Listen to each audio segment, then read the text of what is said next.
മക്കളെ, നമുക്ക് പ്രിയദർശനത്തിലേക്ക് അടുത്തൊരു വീഡിയോയിൽ ഒരു ഓട്ടപ്രദക്ഷിണമായാലോ?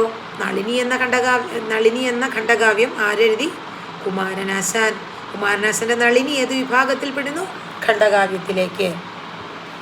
ഭവാന് പണ്ട് ഇഷ്ടയാം നളിനി ഞാൻ മഹാമതേ എന്ന് ഭവാനെ എന്ന് വിളിച്ചിട്ടുണ്ട്.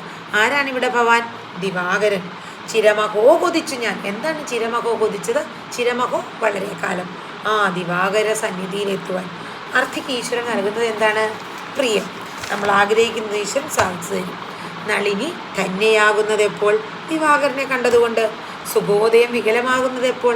ഭാവശാലികൾ പിരിഞ്ഞുകൂടുമ്പോൾ. അതായത് വളരെ കാലം ഇഷ്ടപ്പെട്ടിരുന്നവർ കാണാതിരുന്നിട്ട് പിന്നെ കാണുമ്പോൾ. അതാണ് അതിൻ്റെ അർത്ഥം. ഭൂരിഭാഷ്പ പരിപാടല മുഖത്തേക്ക് നോക്കിയതാര്? ധീരനായ യതി. ധീരനായ യതി എന്നിവിടെ പറയാൻ കാരണം എന്താ? നളിനി എന്ത് പറഞ്ഞിട്ടും ഒരു മാറ്റവും ദിവാകരന് വന്നില്ല. എങ്ങനെയാണ് നളിനിയുടെ മുഖം കാണപ്പെട്ടത്? ഉഷസ്സിൽ മഞ്ഞുതൻ ധാരയാർന്ന പനിനീർ സുമോപമം.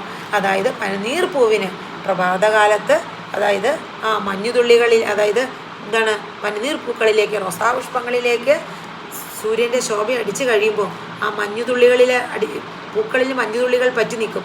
അങ്ങനെ നിൽക്കുന്ന ഒരവസ്ഥയിൽ ഈശ്വരൻ എന്താണ്, നമ്മുടെ സൂര്യദേവൻ്റെ കിരണങ്ങൾ അടിച്ചു കഴിയുമ്പോൾ ഒരു ലൈറ്റ് ചുവപ്പ് അവിടെ അനുഭവപ്പെടും.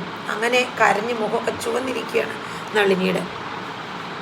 അതുകൊണ്ടാണ് പനിനീർ സുമോപമം എന്ന് പറയുന്നത്. കണ്ണുനീർ വീർത്ത് ചുവന്ന നളിനിയുടെ മുഖമാണേ. ഇനി കണ്ണുനീർ വീണ് ചുവന്നിരിക്കുകയാണ്. കണ്ണുനീർ വീണ് കവളൊക്കെ ചീർത്ത് കരഞ്ഞ് ചുവന്നിരിക്കുകയാണ്. അത് പനിനീർ സുമത്തിനോടാണ് ഉപമിച്ചിരിക്കുന്നത്. അലങ്കാരപ്പേത ഉപമം എന്ന് പറയുമ്പോൾ ഉപമ പോലെ വന്നാൽ ഉപമ. ശൈശവ കഥയ്ക്ക് ചാരു ശൈശവ. എങ്ങനെയുള്ള ശൈശവ കഥ? ചാരു, മനോഹരമായ. ഇതൊക്കെ ഈ പ്രണയ കാര്യങ്ങളൊക്കെ കേട്ടിട്ടും ഒരു ശൈശവ കുട്ടിക്കഥ കേട്ട ലാഘവത്തോടെ ഇരുന്നത് ആരാ? ദിവാകരൻ. ഓക്കെ. ഇണ്ടൽ വേണ്ട സഖി. ഇണ്ടൽ എന്താ? ദുഃഖം. ദുഃഖം വേണ്ട എന്ന് പറഞ്ഞിരിക്കുന്നത് ആരാ? ദിവാകരൻ. ആരോട്? നളിനിയോട്. അതെന്തുകൊണ്ട് അങ്ങനെ പറയാൻ കാരണം? കണ്ടപ്പോൾ തന്നെ സ്വയം അറിയാഞ്ഞതുകൊണ്ട്. കണ്ടപ്പോൾ തന്നെ നിന്നെ അറിഞ്ഞില്ല എന്ന് വെച്ചാൽ ഇണ്ടൽ വേണ്ട സഖി കേണിടേണ്ട കേൾ എന്നാണ് പറയുന്നത്. നളിനിയെ പണ്ട് ദിവാകരൻ കണ്ടതെങ്ങനെ? പണ്ടു ഞാൻ കണ്ടു നിന്നെ എങ്ങനെ ഇളം കുരുന്നായി. സബതി, നീ ഒരു വല്ലിയായി, ഒരു ചെടിയായി എന്നാണ് പറയുന്നത്. അപ്പം ഇളം കുരുന്നായി എന്ന് വെച്ചാൽ എന്താണ്? നീ അന്ന് കൊച്ചുകുട്ടിയായിരുന്നപ്പോഴാണ് കണ്ടത്. അന്നും ഇന്നും ദിവാകരൻ ഒരുപോലെ കാണുന്നത് എന്ത്? നളിനിയുടെ സ്നേഹം. തത്വമാർന്നത് എന്തിന്? അറിവിന്.